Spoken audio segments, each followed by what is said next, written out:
السلام عليكم ورحمة الله وبركاته. ازيكم يا حبايبي، عاملين ايه؟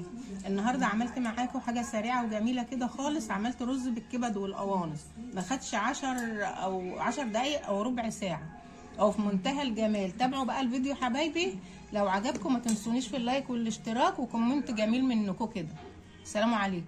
قلت لكم تاني يا حبايبي، معايا بقى الحاجة بتاعتي اهيت، الرز ومعايا الكبد ومعايا الخضرة، الكبد والقوانص. انا حطيت القوانص عشان بتاخد سوا، بديها تشويحه كده على النار، والكبد هضيفها لها دلوقتي. معايا بصلايه اهي متقطعه وقرن فلفل وطماطمايه كده صغيره، والرز بتاعه اهوت يا حبايبي. هنسمي الله بقى، بسم الله الرحمن الرحيم، اللهم صل على سيدنا محمد.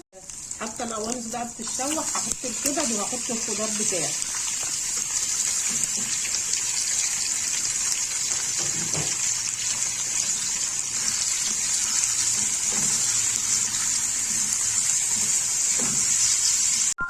كده بقى يا حبايبي، انا بحط هما فصين 2 توم، هما هيدوا ريحه جميله قوي اهم. قطعتهم قطع صغيره كده.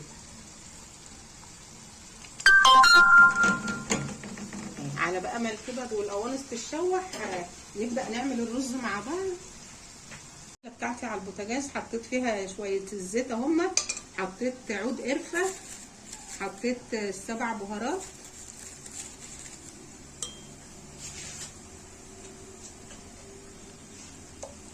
شويه فلفل اسمر، بنديهم تشويحه بسيطه قوي. الخطوه دي جميله قوي، بتفرق، بتدي طعم جميل. الرز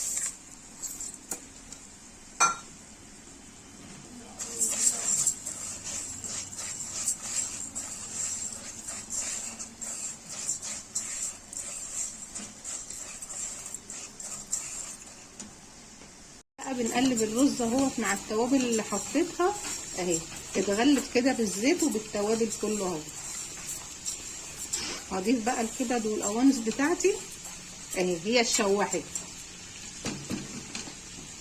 حطيت كده الملح اهوت بقى على الكبد والقوانص كده، ال7 بهارات، وكده فلفل اسمر.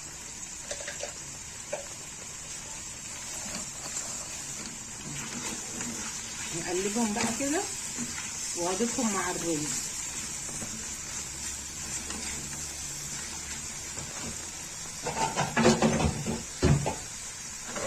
كده بقى خلاص، هضيف الكبد والقوانص على الرز.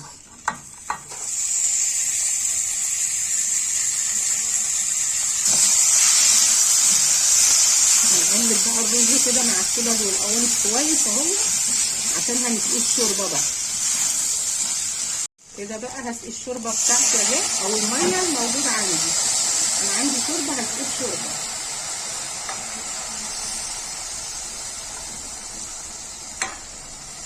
خلاص بقى يا حبايبي، كده الرز بتاعي اهي اهوت خلاص. هوطي عليه بقى عشان يتشرب ونقدمه مع بعض.